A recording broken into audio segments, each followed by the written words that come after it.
Hello, welcome to the European Open Briefing for Wednesday, January the 24th. I'm Rafi Berjan, currency analyst, and we're going to be taking a look at what's happening in the currency markets today. So the dollar sell-off continues this morning. It's touched fresh lows against the yen, and the dollar index has hit another 3-year low. The euro and the pound both made fresh highs not that long ago at the start of European trading. The kiwi is also at fresh highs, at a 4-month high, as well as the Australian dollar. And in commodities, gold is benefiting from the weaker dollar, although oil prices have slipped following a surprise build in US crude stocks yesterday. So let's begin with the dollar. We can see dollar yen, dollar index in the chart here. Both of them declining sharply since yesterday. We can see dollar yen is currently trading around 109.93, having slipped below the key 110 level. The dollar index has slipped below the 90 level, currently trading at near 3-year lows, having hit as low as 89.70.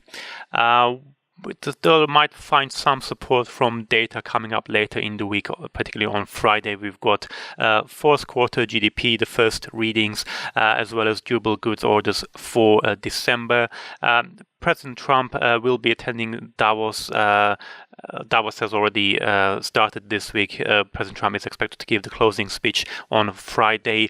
That could potentially be another risk event for the dollar if President Trump sticks to his protectionist views on trade. Those trade concerns are somewhat weighing on the dollar as well, though overall in financial markets there hasn't been too much of a reaction to those concerns. It follows the imposition of import tariffs by the US on washing machines and solar panels.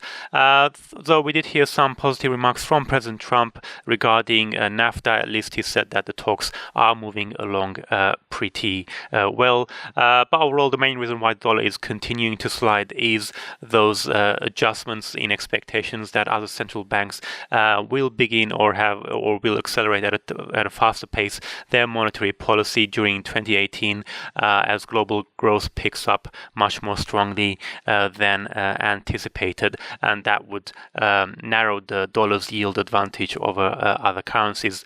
Let's move on to European currencies now. We can see the euro made a fresh high, 1.2345. Sterling reached 1.4089 versus the dollar.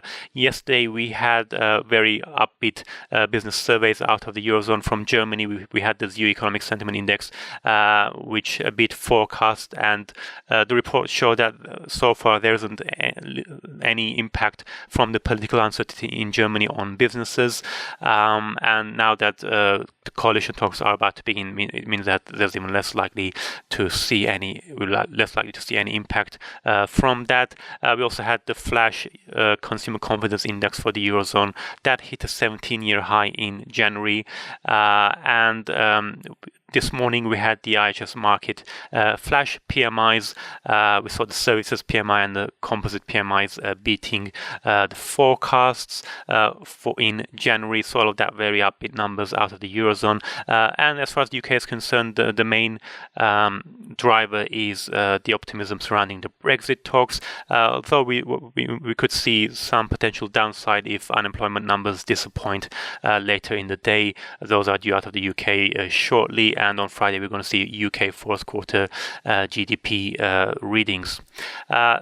Moving on to the yen now, let's have a quick word about the yen, because although yesterday the Bank of Japan maintained its easy monetary policy, and the governor Haruhiko Kuroda reiterated that the Bank of Japan is in no rush to start planning its exit from its massive stimulus program. That didn't really do much to dispel speculation that the Bank of Japan will soon join other central banks in announcing an exit from its asset purchase program. We can see both the euro and the pound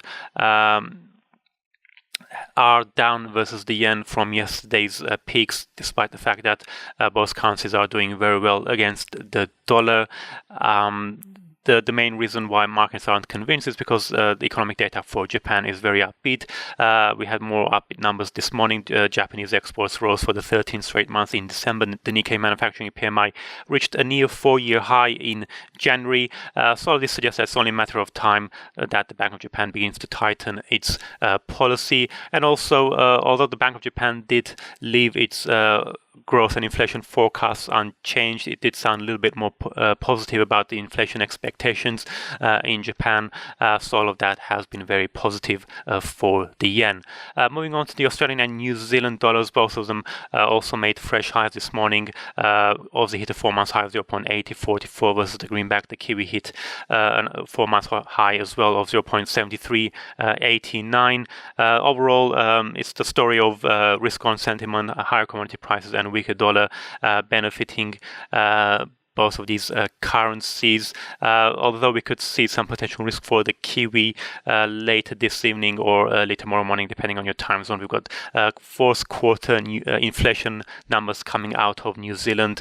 That's 21:45 GMT to be precise. If they disappoint, we could see a bit of a sell-off for the kiwi, especially given its very strong gains recently.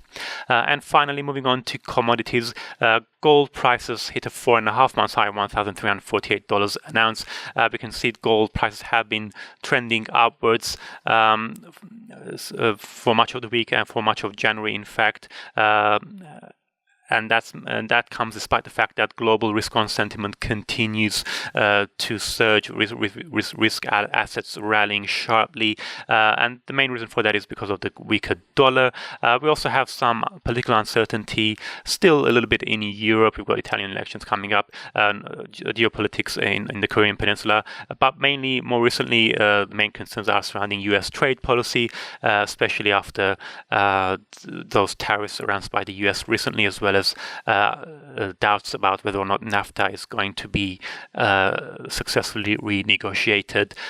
Moving on to oil prices. Oil prices are they did fall yesterday. They're slightly up this morning, though. We had the API report showing a surprise increase in US crude stocks last week. Gasoline stocks also rose by more than expected. We're going to see whether or not the official EIA numbers will confirm those figures for last week. At the moment, though, we can see the 21-hour exponential moving average providing support for WTI crude. They bounced off the 21 EMA line and currently trading around $64.58 a barrel. And of course, we've got the positive demand outlook and the tightening market supporting prices for the time being. And having a look at today's economic calendar, we can see those PMI numbers out of Eurozone, as well as the Japanese trade numbers. UK job figures are out shortly, as well as US market flash PMIs and existing home sales out of the US later in the day. And those New Zealand CPI numbers at 21:45 GMT. That's it from me. Thank you very much for watching and have a great day.